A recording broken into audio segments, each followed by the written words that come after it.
여러분, 해마다 연말이 되면 교수신문에서 올해의 사자성어를 선정합니다. 올해는 사자성어로 변동불거라는 단어가 선정이 되었답니다. 무슨 뜻입니까? 세상이 잠시도 멈추지 않고 끊임없이 흘러가면서 변동한다, 불거하면서 변동한다, 그런 뜻이라고 합니다. 이 말은 주역에서 유래한 말이라는데 올 한해는 이처럼 우리 대한민국은 그야말로 한치도 앞을 내다볼 수 없는 경랑과 격변의 연속이었습니다. 여러분, 우리는 2025년의 시작을 12.3 불법 계엄이라고 하는 충격적 사건과 함께 시작을 했습니다. 벌써 이게 1년 전 이야기예요. 헌정사상 유례없는 혼란 속에서 국정은 마비가 되었고 국민들의 마음은 불안으로 가득 찼습니다. 우리는 TV를 통해서 그 현장을 눈으로 목격했어요. 탱크와 장갑차가 국회의사당으로 들어가고 헬기가 국회 마당에 내려앉는 모습을 우리는 눈으로 목격했습니다. 자, 뒤이어 치러진 조기 대통령 선거와 급격한 정치적 변화들은 우리의 삶의 근간을 흔들어 놓았습니다. 그야말로 모든 것이 변하고 움직이는 변동불거의 한복판을 지나왔다 하겠습니다. 자, 이러한 변동불거의 혼란 속에서 우리의 마음 깊은 곳에서 터져나오는 공통된 외침이 있었습니다. 그건 뭡니까? 회복입니다. 무너진 질서가 회복되고 상처 입은 공동체가 치유되며 불안한 내일이 소망으로 바뀌기를 간절히 바라고 있습니다. 여러분, 과연 이 변동불거의 세상에서 우리는 어떻게 진정한 회복을 이룰 수 있을까요? 오늘 우리는 우리의 본문인 시편 80편 말씀을 통해서 그 해답을 찾아보려고 합니다. 여러분, 오늘 시편 80편은 아삽의 시입니다. 여러분, 아삽은 누굴까요? 아삽은 다윗과 솔로몬 시대 예루살렘 성전의 찬양대 대장으로 알려져 있는 인물입니다. 곧 하나님의 성전에서 수많은 찬양대를 이끌고 하나님의 성전의 찬양의 책임자 아삽입니다. 여러분, 오늘 이 시는 아삽이라고 하는 찬양대장의 시입니다. 여러분, 그런데 그 내용은 매우 비극적입니다. 왜냐하면 당시는 남과 북이 분단되어 있는 상황이었는데 북쪽 이스라엘이 강대국 아수르에 의하여서 거의 멸망 직전에 풍전등화의 위기에 처해 있었습니다. 남유다 사람인 아삽은 형제국가인 북이스라엘의 이 참담한 현실을 보면서 하나님 앞에 눈물로 기도하는 것이 오늘 본문의 내용입니다. 여러분, 오늘 본문을 7절까지만 읽고 8절부터 13절까지는 읽지 않았는데요. 그 내용을 보면 본문 8절부터 13절에 아삽은 이스라엘의 과거의 영광과 또 현재의 어두움을 극명하게 대비하고 있습니다. 여러분, 이스라엘의 과거는 영광이었습니다. 하나님께서 애굽에서 한 포도나무를 가져다가 가나안 땅에 심으셨습니다. 곧 출애굽의 은혜를 베풀어 주셨습니다. 그 뿌리가 깊이 박히고 가지가 땅과 바다에 끝까지 뻗어나가며 하나님의 은혜 안에 번성하게 되었습니다. 영광이었습니다. 그러나 이스라엘의 현재는 참담이었습니다. 하나님께서 그 포도원의 울타리를 허물어 버리셨습니다. 그러자 길을 지나가던 사람들이 그 열매를 다 따먹어 버리고 숲속에 멧돼지들이 갉아먹으며 들짐승들이 해치고 있습니다. 곧 외적의 침입으로 나라가 폐허가 되었고 백성들은 도륙을 당하였던 것입니다. 여러분, 왜 이런 일이 일어났을까요? 과거에 그렇게 영광스러웠던 이스라엘이 왜 이렇게 참담하게 되었을까요? 그것은 이스라엘이 하나님을 떠났고 하나님은 이스라엘에게서 얼굴빛을 돌리셨기 때문이라고 말씀하고 있습니다. 그래서 오늘 아삽은 이 시편 80편에서 계속해서 반복해서 간구합니다. 3절과 7절과 19절에 반복하기를 주의 얼굴빛을 비추소서 우리가 구원을 얻으리이다 반복합니다. 사랑하는 성도 여러분, 오늘 우리나라도 우리의 가정도 우리의 영혼도 때로는 울타리가 허물어진 포도원 같을 때가 있습니다. 세상에 풍파라고 하는 멧돼지가 우리의 평안을 짓밟을 때 그때 우리는 무엇을 해야 할까요? 오늘 우리의 진정한 회복을 위해서 두 가지를 다짐해야만 하겠습니다. 첫 번째로 우리의 온전한 회복을 위해 우리가 다짐해야 할 것은 주의 곁에 머무름입니다. 따라하겠습니다. 주의 곁에 머무름입니다. 주의 곁에 머무름입니다. 자, 18절 상반절입니다. 시작. 그리하시면 우리가 주에게서 물러가지 아니하오리니. 아멘. 여러분, 무슨 말씀인가 하면 황폐화되고 무너진 포도원 같은 오늘 우리의 삶이 회복되려면 첫 번째로는 우리가 주의 곁을 떠나지 말고 주의 곁에 머물러야 하겠다라는 말씀입니다. 곧 그 어떤 상황과 형편 속에서도 주님의 곁을 떠나지 않고 믿음의 자리를 지키겠다. 신앙의 결단이 있어야 한다라는 말씀입니다. 여러분, 시편 1절에서 오늘 80편 1절에서 아삽은 하나님을 뭐라고 표현하는가 하면 그룹 사이에 좌정하신 이여라고, 하나님을 그룹 사이에 좌정하신 이여라고 부르고 있습니다. 여러분, 그룹 사이에 좌정하신 이라고 하는 것은 여러분, 당시 예루살렘의 성전은 크게 뜰과 성전으로 나누어졌는데요. 뜰은 이방인의 뜰이 있고 유대인의 뜰이 있어요. 그리고 성전 안에 들어오면 성소가 있고 지성소가 있는 거예요. 이 사이에는 천막으로 휘장으로 가려져 있는 성소가 있고 지성소가 있습니다. 여러분, 그런데 그 지성소, 가장 지극히 거룩한 성소에는 무엇이 있는가 하면 하나님의 언약궤가 있었습니다. 여러분, 하나님의 언약궤를 덮는 그 덮개를 속죄소라고 부르는 거예요.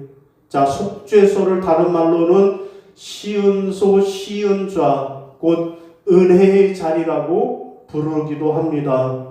그리스어로 번역되기는 백성의 죄가 용서되는 곳이다 라는 뜻입니다. 여러분, 이 속죄소라고 불리는 언약궤 덮개의 두 끝에는 날개를 높이 펼쳐서 그 날개로 속죄소를 덮는 그룹 둘이 있습니다. 그룹은 천사하고 유사한 말이라고 하겠습니다. 자, 속죄소가 있는데 그 속죄소 양쪽 끝에는 그룹들이 덮고 날개로 덮고 있다라는 거예요. 자, 하나님께서는 말씀하시기를 거기서 내가 너와 만나고 속죄소 위 곧 증거계 위에 있는 두 그룹 사이에 내가 이스라엘 자손을 위하여 내게 명령할 모든 일을 내게 이르리라. 아멘. 여러분, 그러니까 하나님이 어디 계시겠다라는 거예요? 속죄소 가운데 그룹들이 날개를 편 그 사이에 좌정하시겠다라고 말씀하시는 거예요. 그래서 하나님을 아삽이 뭐라고 부르는 거예요? 그룹 사이에 좌정하신 이요. 하나님은 그룹 사이에 좌정하시는 분이라고 그렇게 부르고 있습니다. 자, 하나님은 그 속죄소가 있는 지성소에 1년에 한 번 오직 대제사장만이 지성소에 들어올 수 있는 거예요. 여러분, 이방인들은 이방인의 뜰에 밖에 못 들어와요. 또 여인들은 유대인의 뜰 밖에는 못 들어와요. 그리고 일반 사람들은 성소 안에 겨우 여기에까지만 들어오는데 휘장이 쳐져 있는 이 지성소 안에는 제사장, 그것도 대제사장만 1년에 한 번 들어올 수 있는 거예요. 자, 1년에 한 번 속죄의 제물의 피를 가지고 들어오면 그러면 하나님께서 온 이스라엘 백성들의 죄와 허물을 용서하시겠다 말씀하셨습니다. 자, 하나님은 이 하나님의 약속에 호소하면서 간구한 것입니다. 대제사장이 하나님의 성소 지성소에 들어가서 그 하나님 앞에 머물러 있을 때 하나님이 용서와 회복을 허락하셨던 것처럼 오늘 우리도 하나님의 곁에 머물고 하나님의 전을 떠나지 아니하면 하나님께서 우리에게 회복의 은혜를 베푸신다라는 말씀입니다. 여러분, 신약 성경에 보면 누가복음 2장에 보면 평생을 하나님의 성전을 떠나지 않았던 사람 두 사람을 소개합니다. 누굽니까? 시몬과 안나입니다. 자, 이분들은 평생을 메시아의 오심을 기다리면서 성전을 떠나지 않았고 머물렀던 사람들이라고 성경은 말씀합니다. 세상이 변하고 왕도 바뀌고 권력자도 바뀌어도 그들은 하나님의 성전에 머물렀고 성전을 떠나지 않았습니다. 그러다가 마침내 아기 예수의 탄생을 목격하고 아기 예수를 안고 하나님께 찬양을 올려드리는 최고의 영광을 누렸던 사람들입니다. 여러분, 지난주 오후에는요, 농촌교회에서 원로 장로 2분 추대, 원로 권사 7분 추대, 그리고 시무 권사 10분 임직 예식이 있었습니다. 여러분, 제가 이 예식에 참여하면서 서기 장로님이 나와서 예식에 앞서서 이분들의 양력을 소개하는 거예요. 자, 오늘 은퇴하시는 장로님 2분은 몇 년도에 장로로 임직하셔서 지금 이제 원로로 추대되시는 이때까지 섬기셨다라고 소개를 해요. 그리고 9분의 원로로 추대되는 권사님들에게는 이분들은 몇 년, 몇 월, 며칠의 권사로 임직을 해서 이제 70에 은퇴를 하시면서 원로로 추대가 된다고 그렇게 소개를 합니다. 제가 그분들의 양력을 들으면서 감동이 되는 것은 이분들을 가만히 보니까요, 40년이 넘게 권사로 또 20년이 넘게 장로로 그렇게 섬기셨던 분들이라는 것입니다. 저분들은 40년이라고 하는 세월을, 아니 평생을 변함없이 주의 전을 지켰던 사람들이라는 점입니다. 저분들은 청년 시절에 주의 부르심을 받고 교회에서 성가대로, 교사로, 주방봉사로 일평생을 하나님의 전후에 머물면서 봉사하면서 헌신하던 분들입니다. 이제 나이 70이 되어 은퇴를 하지만 그분들은 평생을 주의 전에 머물면서 안나처럼 시몬처럼 하나님의 교회를 떠나지 않고 하나님의 교회를 지키면서 늘 기도하고 늘 봉사하고 늘 헌신하는 분들이었다라는 사실입니다. 많은 사람들은 변동불가한 세상에서 이 교회에서 저 교회로 떠나가기를 밥 먹듯 합니다. 가면서 뭐라 그래? 교회가 여기밖에 없냐고 그러면서 이 교회 저 교회 쇼핑하듯이 다니면서 그렇게 신앙생활하는 것이 오늘의 세태입니다. 그러나 이분들은 눈이 오나 비가 오나 기쁠 때나 슬플 때나 주의 전을 떠나지 않고 지켰습니다. 바로 그 머무름이 오늘날 이 교회를 지탱하는 힘이 되었고 그들 개인들에게는 구원의 기쁨이 되었습니다. 그렇습니다. 회복은 내 믿음의 자리를 지키고 내 신앙의 자리에 머무름에서 시작된다라는 사실을 기억하시기를 바랍니다. 자, 두 번째 회복을 위한 다짐 두 번째는 무엇입니까? 주의 이름을 부르는 기도입니다. 따라 하시겠습니다. 주의 이름을 부르는 기도입니다. 주의 이름을 부르는 기도입니다. 자, 18절 하반절의 시작. 우리를 소생하게 하소서. 우리가 주의 이름을 부르리이다. 아멘. 여러분, 여기서 주의 이름을 부른다 무슨 뜻이에요? 기도하겠다. 주의 이름을 부른다. 주님께 기도하겠다 라는 의미입니다. 여러분, 오늘 우리에게 필요한 것은 하나님의 얼굴빛의 회복입니다. 여러분, 왜 그렇게 찬란하던 이스라엘이 저렇게 비참하게 참담하게 무너지고 말았습니까?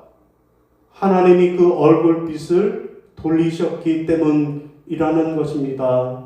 여러분, 하나님의 얼굴빛이 우리를 향하시지 않으면 인간의 그 어떤 노력도 정치적인 해결책도 경제적인 대안도 소용이 없다라는 거예요. 여러분, 아삽은 멧돼지가 포도원을 망쳐놓은 이 참담한 현실 속에서 그는 군대를 모아 싸우겠다라고 하는 대신에 하나님의 얼굴빛을 구하고 있습니다. 여러분, 오늘 우리도 마찬가지입니다. 아삽처럼 나라와 민족을 위해, 우리 교회를 위해, 우리 가정과 자녀들을 위해 기도해야 할 것입니다. 그럴 때 하나님이 우리의 기도를 들으시고 당신의 얼굴빛을 우리에게 비춰주시면 우리의 삶은 회복될 것입니다. 아멘.